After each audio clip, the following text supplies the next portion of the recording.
I'm Kate. I'm Sonya. And I'm Beverly, and today we're dishing with you at Mayfair and Pine in the heart of Glover Park at 2218 Wisconsin Avenue Northwest. It's an American gastropub, and you're gonna love it. And the food looks amazing that we have in front of us today. We have scallops with cilantro and an Israeli couscous and a stone fruit salsa. In the middle, we have candied apple salad.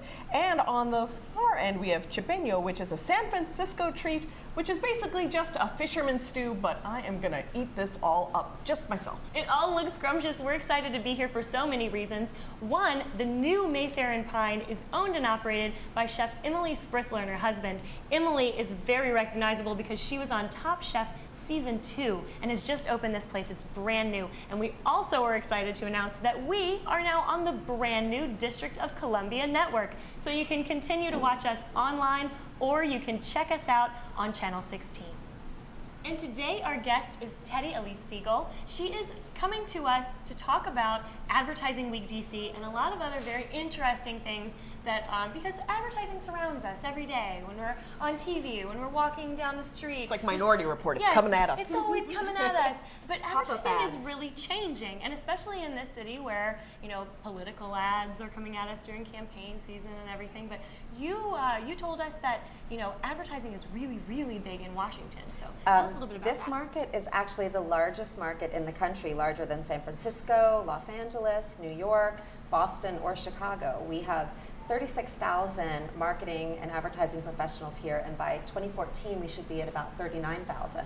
So who would have thunk it, but Washington is a very, very large market for advertising. Is there a reason? It might be the convergence of the political and advertising together, which a lot of other markets don't have, but I don't know if there's a reason other than that, but we are a growing market rather than a shrinking market. So if you need a job, come to DC. It's a place to get a job in this field. So let's talk about those jobs in advertising. I mean, I think advertising in the last few years has really, people are paying more and more attention to it, not only because they see it every day, but they're watching it on shows like Mad Men. Absolutely. How have shows like that affected the advertising industry? Well, it's been glamorized in a different way, that's for sure, and it's changing. The way that people interact with brands is changing. And anybody who is interested in finding out more about that, anybody who sells or markets anything ought to come to Advertising Week DC. In fact, we have Jane Moss, who was a former creative director at Ogilvy and Mather, who wrote a book called Mad Women. She was one of the few women who was very, very instrumental during that era, that Mad Men era, and she will be talking all about her experiences at that time. So if you have any curiosity about what it was really like, come and hear Jane Moss speak at Advertising Week DC, pardon me. But it is, it's very, very unique the way people are interacting with brands right now, because they develop a very, very personal attachment to the brands. This is why social media is so important in our lives, and this is why people are so attached and will advocate for their brands on, for example, like Facebook or Twitter. We'll also have a lot of programming geared towards how to use social media to tell the world about your brand. Do people really care about advertising though anymore? I mean, with TiVo and, you know, direct streaming to your computer, we're sort of get to skip the ads, especially on television. So how are you guys circumventing that? How do you get our eyeballs where you need them to be? That's a really interesting question. We are actually premiering a film called The Naked Brand, which talks exactly about that subject. It's basically a story that says companies need to basically be honest and connect with consumers on their level and about who they are authentically.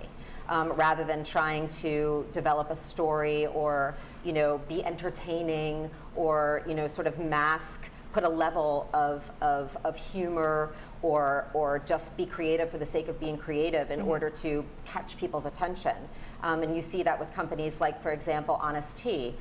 We'll be having Seth Goldman, the CEO of Honest Tea, to come and talk to people about how they are authentically and genuinely connecting with the audience. They sort of have to with a name like that, right? Absolutely. And if you go on the Advertising Week DC site, you'll see a video by Seth Goldman.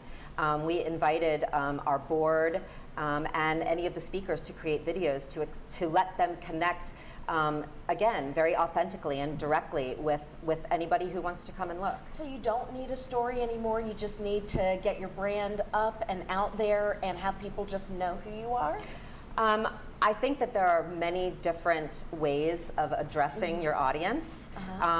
And you know, there's a creative way to catch somebody's attention, and then you can, of course, connect with your audience, again, very authentically and just by being who you are, you know? Well, let's talk about creativity and advertising because you mentioned honesty. Now, I don't know if they consider this advertising for the brand, but it was very interesting that they put the tea carts out around town and saw whether or not people would pay for their tea. And DC was a very honest town, by the way. I think we were one of the top ones. Now, would you consider that advertising?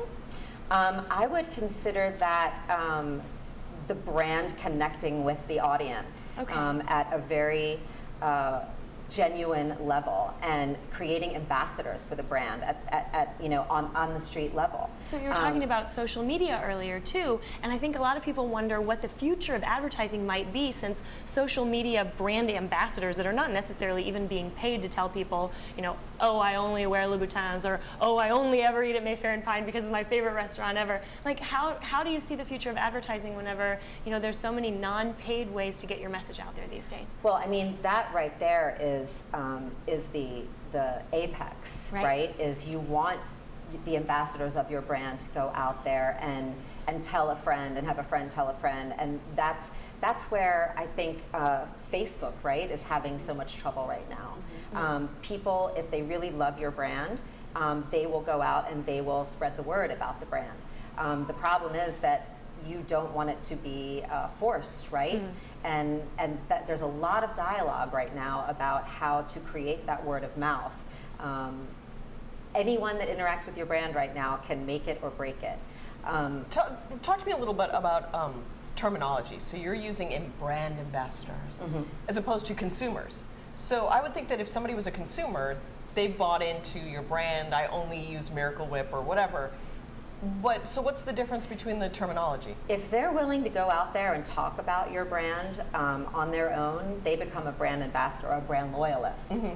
Someone that just buys it once and doesn't use it again and again, or isn't willing to go out there and speak on behalf of the brand, I wouldn't call them a brand ambassador or a brand loyalist.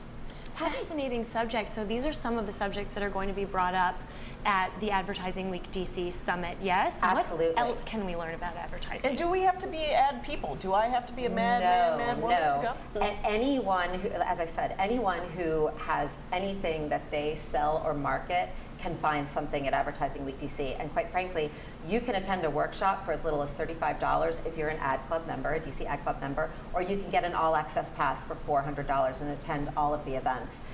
There's networking, there's programming, there's education, and really, if you're a restaurateur, there's something there for you. If you're a member of the media, there's something there for you. It really runs the gamut. And it's educational and networking. If you're looking for a job in the field, there's something there for you. Well, it sounds like it's going to be very interesting. Lots of great companies, lots of great representatives, and great keynote speakers. Will Don Draper be there? Oh my goodness. And topics of interest to everyone, because this is really something that affects us every day. Teddi, thanks so much for being with us. Thank you so much, Kate. And we're looking forward to seeing you at Advertising Week DC. Yes, I will be there. You know, hosting ad. Are you leading a big competition? No, I'm going to be leading the Don Draper of helping those people that are competing. Kate is for hosting an ad Apprentice. competition. She's going to be our MC. Should be very, very, very fun. And this is always fun. It's fun for you to come and watch us right here on the District Disc Show. So follow us on Facebook, be our fans on Twitter, and watch us on the new DCN. We'll see you next time.